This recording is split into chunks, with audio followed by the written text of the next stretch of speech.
Bishop, ladies and gentlemen, good evening. Thank you very much for welcoming me tonight to this place of faith and hope in what are, for the people of Ukraine, the darkest times in modern memory. And I'm glad to be in this beautiful church, this cathedral, because there is a story in the Gospels. I'm not a great preacher, but I know enough to tell you there's a story in the Gospels that teaches us exactly what we must do when our neighbours come under attack. And I mean, of course, the story of the man who fell among thieves on the road to Jericho, and who was robbed and beaten and left for dead. And so when innocent people are subject to a barbaric and an unprovoked attack, we in the UK cannot shut our eyes and pass by on the other side. And that is why we in the UK are doing everything we can to help economically, politically, diplomatically, militarily. And we are neighbours, in the words of the Gospel. We're neighbours to Ukraine because Ukrainians are literally our neighbours. Hundreds of thousands who've come to live and work in this country over the decades recently and to make an immeasurable contribution to British society.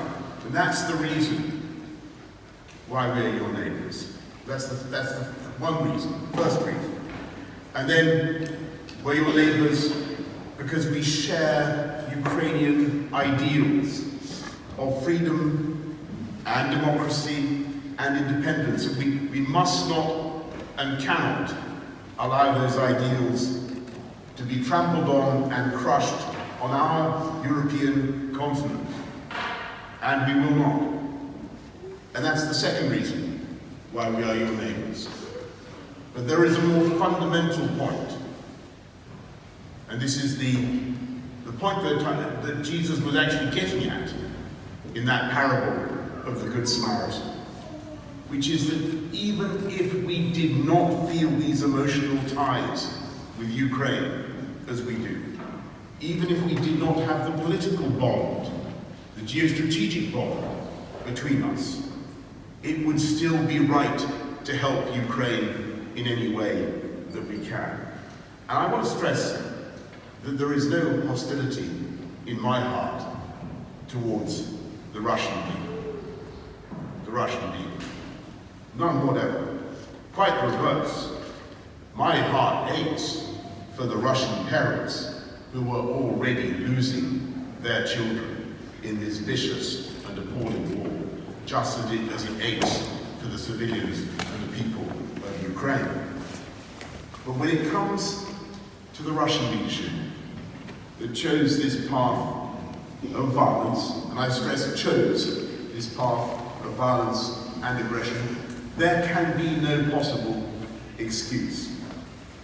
And never in all my study, in all my memory of politics and international affairs, have I seen so clear a distinction between right and wrong, between good and evil, between light and dark.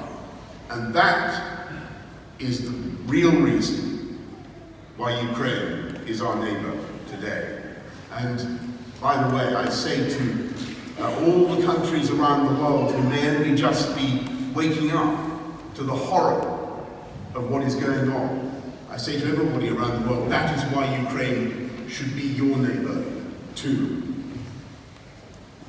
And though the candle of freedom, finally I'll just say this, the candle of freedom may burn low in Ukraine in the days and perhaps the months ahead, I want you to know that we in the UK will stand by Ukraine, stand by you, until that candle blazes again bright in independence and liberty and in sovereign democracy for the people of Ukraine.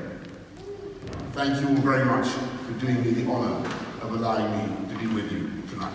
Thank you.